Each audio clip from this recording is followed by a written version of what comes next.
Kunoku kubasa ka Ravness. Kubasa. Kanya weka kwanya. Unobheka unofika. Zvake zviri panze. Saka ukabva ukasa unorara hapo panze. Time ataure kani chimupai time ataure. Ndika hanzi muri sei nati Joy ndiri kumba kwa boss kuno kuti ndoufe kutari yacho ndo kwatinobhekera saka ndapedza Andi Joy ngavauye pakamera tivaone. Andi Joy ngavauye pakamera. Andi Joy uyai tikuonei.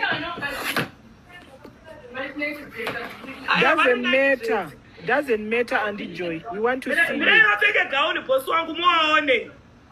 Okay. Muone mabvunzo kuti ndiwe drama here in real life. All right. Chichaitika nai Sandi. Mina ndikutaurira zvaitika unozati chiistoboka. Uyu mwana uyu gawo.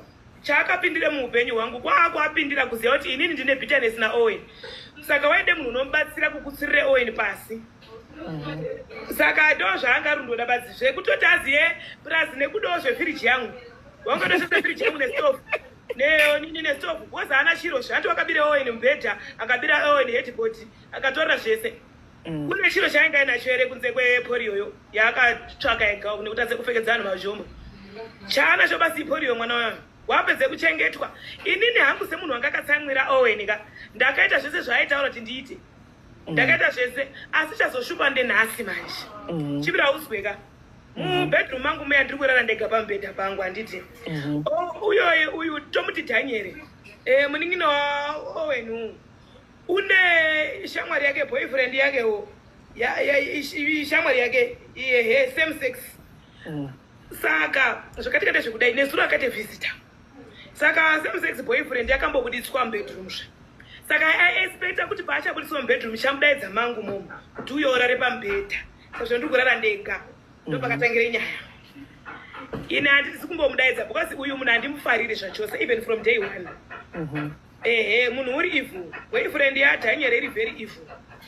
And appreciate ndakamadvertise namaproducts ake kana thank you yandakazwa hapana. Akamuka amhorosa nhakuruba ndiri mukuru kwaari maningi wewe. Waifane kundobhorosa osisi. Amhorose adini. Andipinzi munhu wakada kwidzi munhu wakada uri pambeda pangu beni. Ndosafoketwa ndiye ndikuti handizivi bitterness yainayo yekuda kuti Owen afe. Uyu macho toda kuti Owen atofe manje. Saka ini zvozvana anozode kuuraya anhu anondityisa. Anondityisa. Itinogumira pakungangurana basi tinongopinda masales tobuda tiri kuzwa. Meet my boss. Hello. Hi auntie. Hi auntie, what do you say? I'm good. How is it?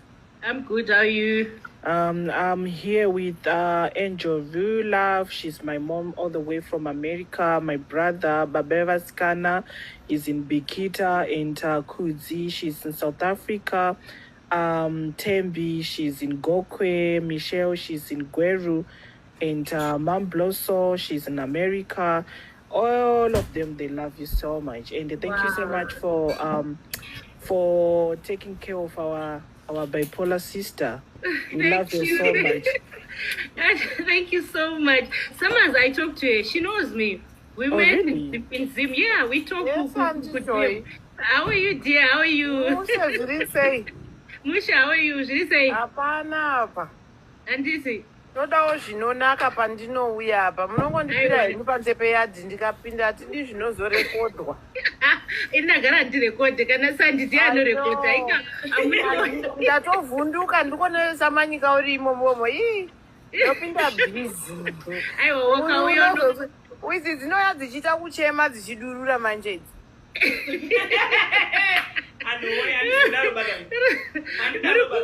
Okay, I know it's fine. Nice talking to you. Saka chimbotaura ine munhu etikumbombika arbeta office yake. Thank you so much. Take care. Okay, be blessed. Thank you. Okay, Sandi. Chichanya saka zvadaro kwakuchidini? Chazosvika kuti tiise zviro panze. Chini? Hazi kuri kuye munhu asida kuti akuone uri pamba pangu. Desizvo zvokuti wewe uri selfish, ungadai wapawo munhu mubhedha pekurara, uri very selfish, saka ndingadai ndisina kuti iwe ubvepo. Dai ngotsvaka wedzi kuti munhu wangu unouya undoripo, but problem yako ngeyekuti uri selfish wo. Then chimwe chandandakanganwa. Ndakati ndichisvika mumba muri empty handiti. Ndikati mwana angarari pasi pakuri kutonhora. Inini ndiri brand ambassador wekuGold Elephant handiti komubhedha. Saka usually inini ndinogona kusaza zvandiri kuda mari ombhedha. Saka sisi takasaina 3 months contract ndine mbedha mitatu. Saka inini pandakamusanangurira ndakangoti ndode mwana kuti arare pamubhedha ndichakutsvakire mubhedha way yekutenda. Saka pamubhedha wekutanga hausi single kana 3/4 double. Iwo ndoda kuti uinde kumwana wangu andopashupa ipapa kuti double bed yo waida kuti itora like boyfriend yake indandode mwana basi boyfriend amutorera andifariri zvachose andifariri ende unotozviona kuti munhu uyu andimufariri munhu uyu ndiye akaputsanisa relationship yawo wari true uyu Owen naonini waidanana zvamaiona Owen naDaniel waidanana ende wari true nekudanana kwawo zvinhu zvavo zvaifamba wanga wasaoma millionaire but zvanga zviri nani ari kuzwanana pakandouya iri ziboyfriend ndo rakatange kuparadzanisa vanhu tuwa iro riri muri kunoti handisendi baba saka handidi munhu wakadaro ndaitongotolereta kuti ndiri under their roof chete chitauro zvavanoda kutaura but zvaitondibhuwa kutaura zvezvo zvekunyepera nekufurema Owen kuti azaze une mari yaDaniel haana chiro chekutanga Daniel munozoti wakasafa polio dzake ari kuBirmingham muUK wakasafa polio zvekusvika pawheelchair Owen akasacrifice zvese that she had akaunze munin'ina kudzosa munin'ina from UK ari muwheelchair akatangazve kumuguruma kuti wani munin'ina basa adi kuenda wakaendeswa kuskuru nataita Owen kubasa adi kuenda anonditambisa $400 aishoma ngekuti unodini unode kuhura hake mazvona ino chachashupasisa anga asina basa hake nekuhura kwavo asi chakazobhowa kuti Owen adzinge uyu ngechekuti uyu Daniel wanga uya neiya uya waakabereka kumusana boyfriend uyu zvikazi handichakwanisa kuchengeta anhu akawanda ba uriwe munin'ina wangu aiwa uyu wadi kuti aende kuhama dzake haana hama here ndo pakatangire conflict yawanhu ndindori uko kwandiri ndizwe foni sisi ndodzingwa ndodini cool down ndinyatsozwa zvakanaka ndisi kuzwisisa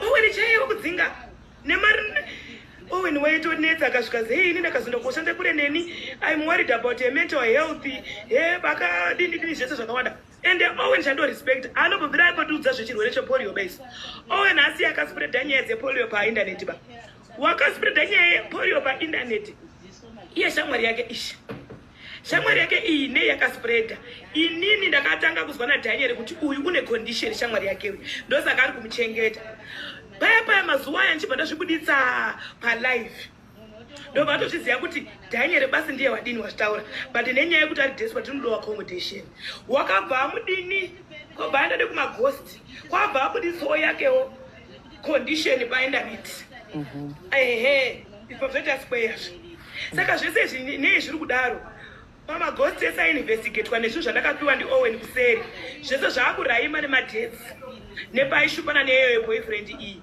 madhetsi wando masame dates pakabudawo nyaya dzaDaniel kuti une polio saka zviri kumeka sense because zvese mavhiri vhenese ndinawo hangu ndinawo guys. Let's reach the go. Emma Rose, please, let's reach the go. Let's go boss. Lady boss, how are you sis? How are you doing? Tammy, thank you so much. Thank you. I see Chira. Let's go guys. Let's reach the goal. Let's reach the goal. Right. Nice and jandrads. Iwewe tochingoitera uda kuti ndiite zvekudii mwana wekumba kwangu uruda kuti tiite zvekudii every week don't tutiswa every week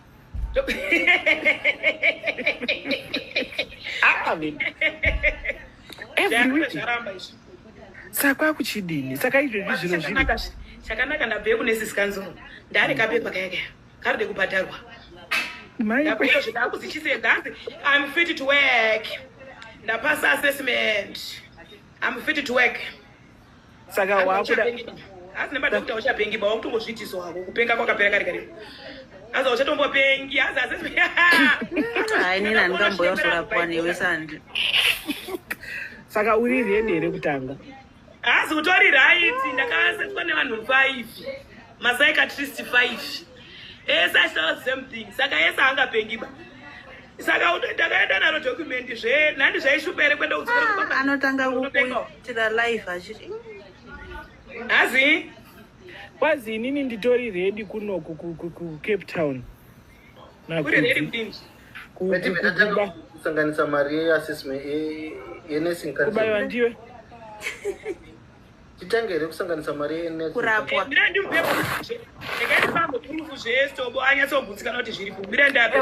Inini kutoziya hangu kuti dzirimo dzese 5 ndiri kutozviziva kuti dzirimo. unodiwa mari naisandi Hazi dzaraiti idzi. Hazi dzaraiti anoti nemwana wapabhedhi paipai otanga kuita life yake yoyi Hanzi dziri kuda hanzi uri kuda mari yekuti utange nababa vasikana hanzi ndokubatsira. 485 mira ndikushowe. Ngirasho. Ai shoma baba vasikana kukawana nosvika hwezvo. ainombowana iyi Ainombowana. Mari kenyu kandipa munyama.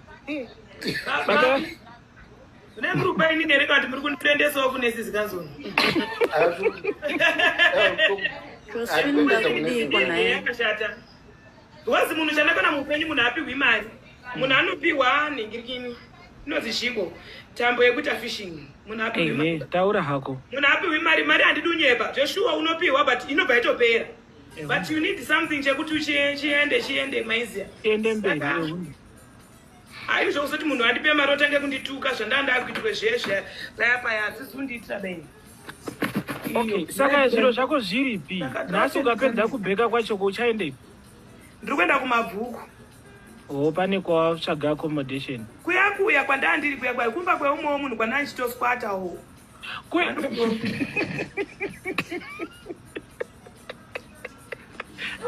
kudzokera kumachonyono kwe kunochera mvura mugodhi Hati muri kuona pakazinya. kokufita iko Chimbatarisai Hausi pakamera, alright. Ndapo here.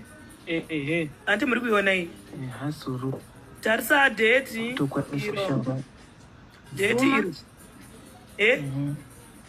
Iri kuita haina haizumiki bei. Azvizvimiki vati zviri kuoneka zvese kuti mbembe. Zviri kuoneka ichiravira munoda kufa muchamuziye. Sandini bei. Sandini bei. ndakangana maziso angu Asi iri kuoneka. Asi iwe waredi tazviona kana usanyeperwe bandiyesi kudzima saka anombowadza anomboita kuti turu pichana. Sa iwe waredi here kushanda. Ini maiwe ndiri ready ndoda kusenzei ndoda kuora mandakarara ndoda kurara pambida nchiite iyi.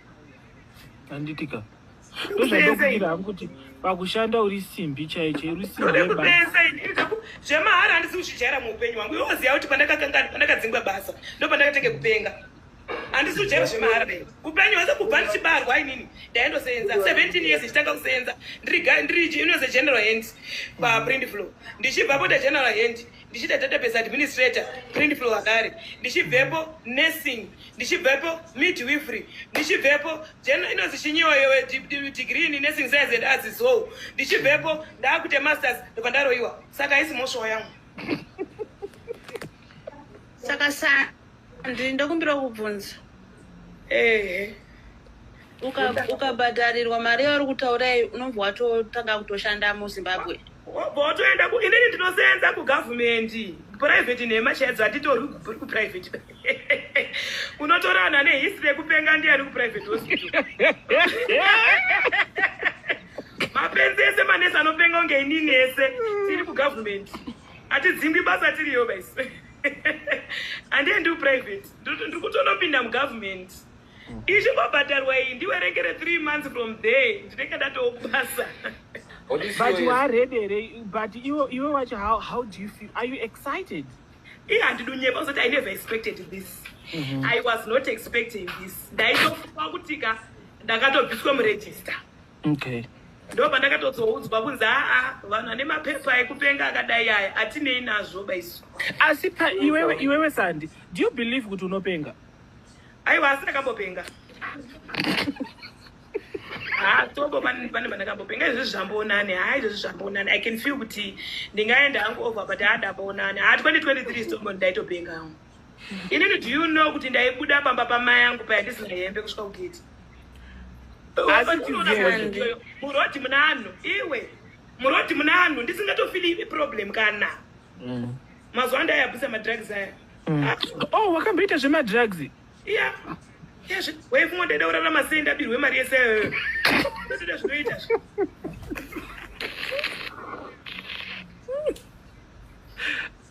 wakabirwa mari. Guys, ndokumbira guys chimbogiftewo Sandi please. Aiwa she's in the aiwa kana guys. Pandi. Omgero. Hello, regaidi munzwe na uyu nesamanyika wangu kukanyi. Kaka wati ku private hospital unongoshitei.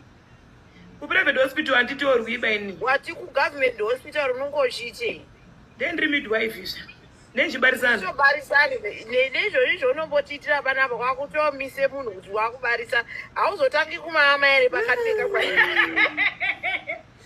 Onini unazaniru ngezvekubengawo zvekushaya zvekuita izvo unofunga kuti ndapfeka uniform iya yangatara chokwadi chaicho nenhamo yese yandakasangana nayo iyi ndapiwe mukano webasa kwakutari kutambisa aka namusani mandiziya makazongondizienda kupenga imini ende munoona maoni nayo mareview nemametro nangu kana undofora izvi zvikwamura Meda Hospital ondoti rawiro munoda kufonga amborisei wakarembinda fona uzwe fona eyo uzwe ndiri kutofunga kuti mumwe munhu uchitobare kamwana kake kwakutodai gumbo iyo kuti ndiri kubariswa ndisandi iwi ndaidiwo zvaunomboda zve iwe ndainyatsombofamba seidi iwe zvakambozofamba ndainyatosona sure dzaanhu zvakanakisisa waitosona futi wanga utori dhokota zvokutosona ndaitosona episiotomi ndaifungoti unosona ngeumwe zve ndaifungoti iwe chakubarisa kana pa iwe even breach delivery ndinobarisa inini breach first presentation ndinobarisa inini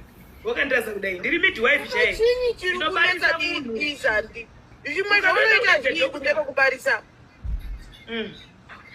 ndaniita zvakawanda izvozvi ndikuona unga ari kuita zvebaking wakazviita rini aiwa baking ndagara is my passion but ndaida kuperfect kwamaskills angu saka ndakauya kuno kuzodaro because ndofarira kubika is my passion saka izvozvi utori kutobheka zvekutobhekesa zviya zvokuti kana mangwana unotobheke keke rinotobuda anhu akatotenga izvi zvandaita izvi uraiti saka wapedza wazoaisa zvandabudisa movini izvi unazombotitarira pangize masembo chaiwo iyezve munoti mukabheke 6 ebasa mobheke rimwe rekuchaya iro rakachekwa iri ndagara ndinotoya ndotomahema keke acho kani uri kuhesitoku sandanonakidza vedu isitoku yani yauri kutetenaiwakapitwa ngekushanda wena professionalism yakakupita ponozotanga uri ndiri kumama ndakumama inzara aravnes inzara to be honest inzara nekushaya zvodaro baiwewe But you know what, Sandy? I'm very concerned about nyaya like zvawaswera uchiita Sandy. Ngatichimbo right, serious, like jokes aside.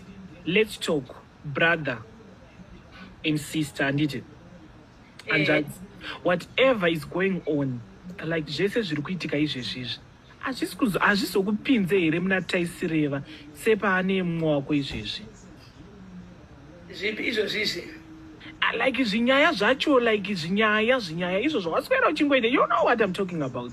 Zvawaswera uchiita nhasi iye wacho ndiye wandada kutopinzise muonini because wako Pamela tambira kuti azandiswendesa mwana kuskuru yowe kudini saka ndiye wandada kuti unovhurira rimwe dhoke utori nedhoketi ririyo ratakatofura uda kutovhurirwa rimwe zve rekuti iyozvi zvekuti ndoda kukurovera utsinye usikaiti threats of future hamukai ndoda kumuvhurira rimwe iye ndochapesera amo mukati nekuti wakabata zviro zvangu apa une zviro zvangu zvaari kuramba nazvo imwe nyaya futi iyoyo. Alright, mazita evakuruko takazosiya handiti? Takasiya, aiwa good. Kana takasiya. Okay, ndoda kungoti undipo analysis yako pamusoro penyaya anonzanu zviri kuitika pana mumwe wedu apinda. What's your thoughts? Mapinda zveshuwa here Owen? Aya kupinda izvezvi this time apinda hake. But ndoda kungonzwa analysis yako neadvice yauchamupawo iwewe semunhu akambofambidzana naye. Inini handidunyepa chaunodyara ndo chaunongowa saka kuenda kwaaita kunofadza pakuti that's a rehabilitation center izvo ngaambo rehabilitateke uya wazonyanye kuchemedzana akawanda nekuramba chichairira nhakuru nekumechena masana nhakuru nekusaziva pekugumira saka munhu akamborehabilitateka arimo zvakanaka maningi ndiri kufara nazvo kana apinde mukati ngaapindemo ausutsinye kubatsirwa aususunye kutobatsirwa zvokuti unotobudemoka aihope abuda nebitterness ngaabuda achinja kuti aiwa izvi handichidi kurarama life yakadai futi yekungotaura vanhu nekujairira vanhu nekuti handina zvanoitwa nekuti nhingi ari kusaiti kwangu plus zvokuti he nekuti ndiri kudana nhingi hazviitwi vazvezve ana kure hadi kuzikwa noti adana nhingi zvese zvaita zvese zvezvekuti unotaura zvaanoda ake just because ndinani ari pasaiti pangu ndiri hama dzani ndinani nani anhu aya anhu aya mutamba homi zvaitaura kuti unodanana nanhingi waidanana nawo anhu echaisiwo yaya here kana kuti kwaindowa kutaura indononge kwaindowe kutaura inini because like I said mota yacho yandaizoziva iri kukwirwa inenge ngeri yehama mukadzi kwako kwete murumeba ani ndakazogare padhuze naDhaniel ndakazogare padhuze naDhaniel ndo pandakazwa kuti kwakusine nemunhu kwaiendwa ba waitodananawo neanhu asina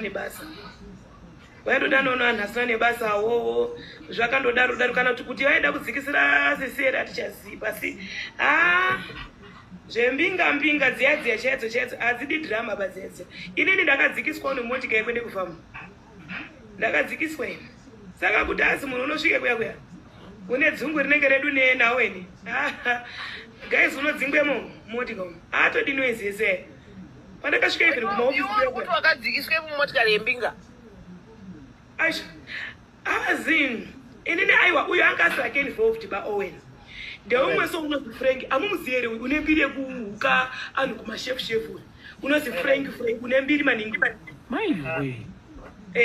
zvikazita kutsvakirei mabhebhi mairi type chaiyo iri kudikanwa yacho tatodini ndachitogara kwamutari time iyoyo tatouya zvikazi ndeye kwamutari kwanzi good emariratadi tatobva mai mwana tatopinde maharare muno zvese omu tatogadzirira tatomotika takuenda papinda omwe muonini mukuru womwe wapinda I think tata halfway kuende kufamu mota yabva yamira kobva kwaimwe mberi kwacho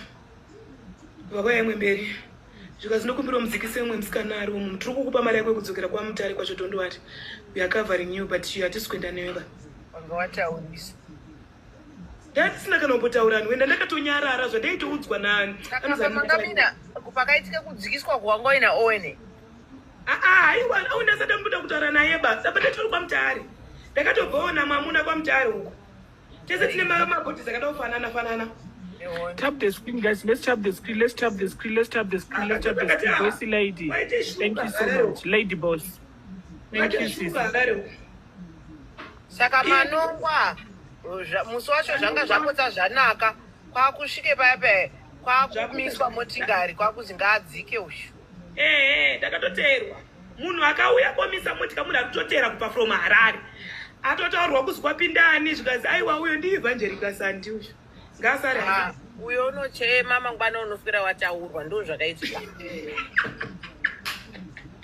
mazuva ando pakabuda nyaya yangu yekutrenda yekusunga murume wemunhu yai saka ndakambotrenda nguva yai yakayekurojia thank you guys for the ndichebve muchikurubhisha saka ndandiri kuzikana zvekuti koita baba yai kumurambe wakamboendomba kwawaka kunyime mari yako yetaxi ndivozve ndowakatoti ndizondindambira saka ndofunga pari munhu wakapangidzwa vhidhiyo zvikazi iwe asiri yemunhu atakurwa iro ndofunga kuti sadi munhu watakurwa iro ngadziki ndakadzikiswa mai ndikadzokera kwamutare ndakatopiwa 250 ndikatodzokera kwamutare nebhasi onaita swakabhadharwako sizi kushandwa aiwa zviri nani handizonyanya kuchema thank you so much baby asi uyu wakabva apinda mukamonaka watopinda ina achatondizii watomberi ukati kudzidza rake uya watomberiyo wakabvaawinayo iwe chituu wacho yena watomberi uko saka zvikurwadzere kuti dzungu rako iri rinombokushaishire zviro mamazuva aino kuti dzimwe nguva unombode kuite munhu kwaye kakupenga kozokubata hazvikubati here dzimwe nguva uchiona kuti mwana waimbotamba nawo atomberi asi dzungu rakupinza bhizi zvinorwadza hanoti musikana wandakanaka kumudarika zvinorwadza zvisingamboiti but mahips nemusoro dzoro rakazare mvura zvienderanishi handirambiba panapaka mvura inenge inombonyanya hayo mumusoro umu pfungwa dzinenge dzinotombotisa dzozodzoka paya nhamo yandishura seizvo zvizvi okay so what's the way forward Sandi Pazvo zvirimo muonini zvimuni nu mugaraji. Ini ndakutombogzokera kwamutarini mati ndike ndichazvikona zvarenye. Dzingwa zveshuwa here zvaungoshitaura kuti wadzingwa paya?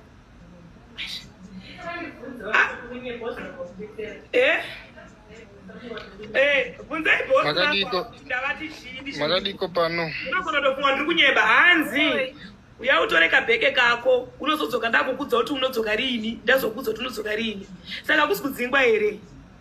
Akusi kudzingwa. Okay, nice and sorry. Waigara nani wewe? Nandikugara naDaniel zvemunini sister yaOrange. Munina Owen. Uyu wekumboenda kwa mama, wekufona kwa mama Sisketi Musuno. Hallelujah, brother. Aiwa mama ndipewo namba dzake. ZaDaniel. Iyo stebo Daniel tine namba dzake. Remember asati atoende kwa Sisketi ko wakatomboye kweti. Wakauya ndozvandoda kuti timofone kuti ape mwana zviro zvake. Wana nguwa yekunyatso entertainer ba. Aiwa mese makafemerwa. Wazi kuyamba muri basi wakaenda kuti kuna Queen Elizabeth. Aifunga kuti kune zvaachawana. Aifunga kuti kune zvaachawana ikoko because usually paunonyepera uchitaura mwana wamai yako anhu akutori serious ba. Anhu akutori serious. Nyangwe munoshori enemy yawo. Nyangwe akuna but nyaya yekuti blood yako. Era unoti tine mari yangu yaisina. Pane chiri kundishamisa naisana. Something is off. Uri kuti kunyepa here zvese. Mirai mama, mira. Ndati kunyepa izvo. Mirai mama, mirai. Naisati, iwe waigara sei naDaniel? Daniel paakauya palive akati ndakadzingwa kumba kwani. Unonzana apinda mukati uyu. Kwa Sisi kwa Owen. Ndadzingwa, ndazobatsirwa nani? Hanzi ndadzingwa kumba kwa Owen ndazobatsirwa naSandi. And yet iye ari kuti handina pekugara, handina fees, handina chii. Now Sandi ndiwe waakudzingwa futi mumba mako. What is going on panapa?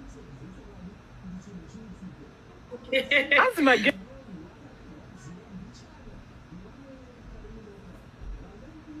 mamutamba here. Amaiwe yaya kunyeperana kwega.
Ndakasungwa naOwen. Today we are here about Priska. Mira ndimbotanga kutoka. Today we are here about Priska. Aunwa muninina wa PJ. Vana vemunhu 1 vangori 2. Usikona kuti wewe wanyanya kupinda pakati here wewe. Now wakuti zvinema uyu ari right. Uri kuda kuzama kuita sei? Mataura ndimazi. Sorry, ndoziya Daniel naOwen. Masta mataura ndimazi. Iye Daniel wacho naye so ndakanga ndisaiva. Daniel naOwen. Ayo masta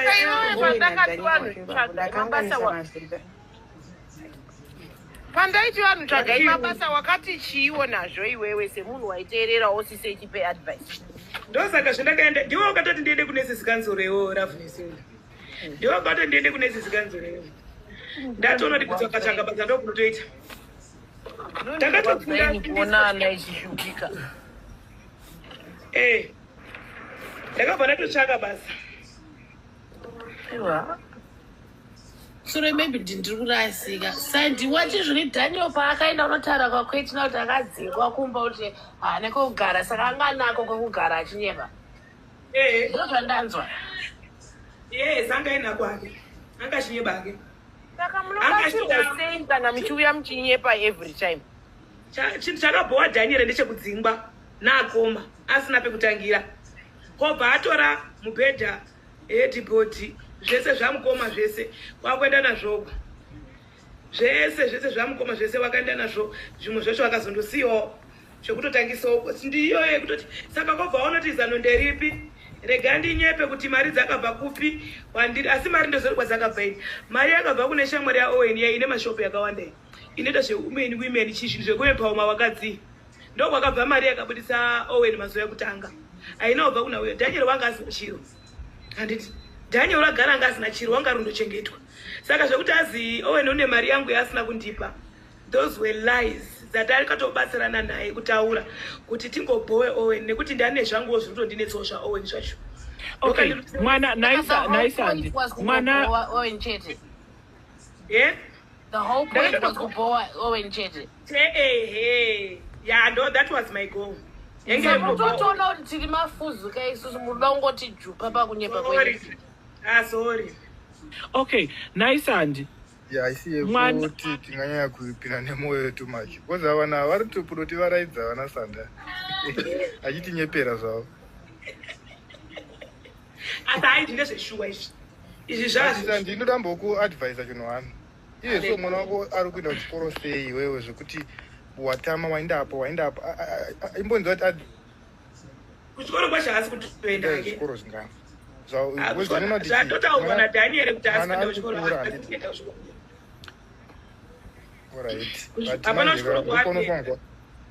ipapo imbonyanya kumbopatarisisa pamwana wako kuti mwana wako umbota kuti aende kuchikoro agare zvinhu zvakanaka zvesho zvakada mamwe madramas ngasave involved panyaya dzakadaro awane zvakanangana naiye awane zvakanaka zvokwasa kuti akwanise kuenda kuchikoro achidya achiti iwewo zvimwe zvaunomboita imboita serious nekumbotaura kuti mwana wako ari comfortable asapinda mumadramas ako iwe aunoita ndosaka ndadzokere kubasa dzadzi right ndozvakaita kuti nditoende kubasa izvozvozvo kuti ndiite stable income Sandi unotombosurviva here pasina drama nenyaya yekuti ana chandiri kuita andisurvive. I love the fact that I'm honest. Truth unotochiudzwa panapo. Yeah, I love the fact saka mangwana unogona kutotibvurira hombe kasandi handinyepera anhu pachokwadi chakanaka handikwanisi because ndiri bitter and hungry ndinenzara saka tinobhilivha sei kuti tikubatsire Sandi iwewo uchitinyepera everyday aiwa apa zvebasa ndiri serious handi ndibasa ndadzokerera mainly for my daughter kuti aende kuchikoro stable income itiki because zvizvo zvandikuti zvinobatsirana nazvo ka hazvina zvinotibatsira saka at least ndikadzokera kubasa nekueketa 200 nekueketa 300 asi mari oruzoti kuya every month and government yarikutobhadharana imari obvious saka imari iri obvious saka izvozvo hazviti kuti mwana wangu asitobe but izvi manje zvekuti nhasi mangwana tine mari unstable source of income iri kukanganisa vachikoro chemwana saka ndozvandazokerera kubasa dzokera kubasa asi ndisati ndamira hangu ndaakumboda kuti ifambei ndamboende pamute ini ndikakuona muhospitari dai kari kamwana kari kubuda ndinomhanya hangu ndoite zvokubarire pasi ndisiperere ndichibatwa ndiwe zvaunombotiitira panapa anenge achinja kani vedu vemusamujana Sandi usizi kumboende kurehabilitation wekuti mangwana uyu unomuka achinja futi magiya wakumuti adzichindizvarisa the risk ane nyaya yamambotaura ndakaenda kurihabu inini ndakaenda kurihabu 2 days aiwa indakaenda kurihabu for full month ikandiri kuchikurupi waukanganwa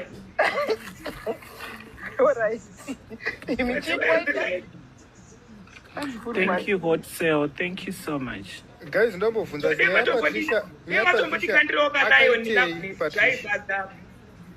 ndimbotsvake mari matichimpo matataure mazita taura kuti Owen. Alright.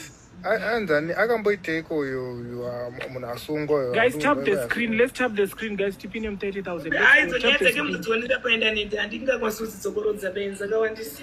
Aiwa mozati chii uya munhu ya ndinotomutera kubva kudhara munhu wekumusha kwedu ya too much zvekutoti ndotomuziva hangu but mamadhirama anoita hakuna. Ndoda kukuudzai munhu anouya paindaneti achitaura nezvokuti ukuru kana kuti ndinopisa hakuna munhu anopisa anouya achitaura paindaneti kana mazogara dhirama riyaiyaiyoyo itori mental health takatoidzidza uku munhu anofila like is on top of other people itori mental health problem iyoyo.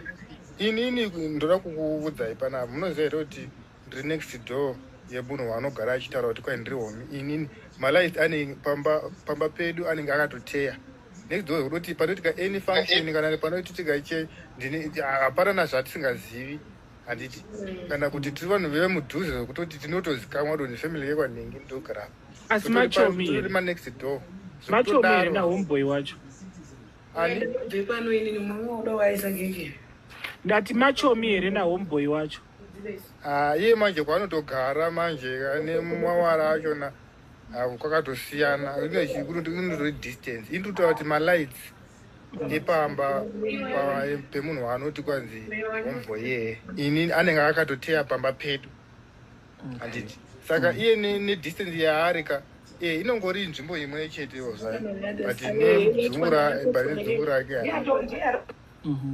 uyu ari kuti kwai kutikanga chii uyu ndimuratidze chitupa changu izvezvi. Aiwa, don't mind them. Ndiana adara. Uyu anzani ameno ari kutaka vanhu anonzi tsoka kadzi. Makutoone moyo. Hi, love you. Hi, how are you? Ndiana ndotara naye. Ndangodaira phone. Hi P, how are you? Sorry, ndiri pa live but ndaenda pa mute. Aiwa ngatitaure Piriska zvibva zvangopera. Don't do that. 28. Unoramba uri pa call. No izvo zvausi kunzwika tiri pa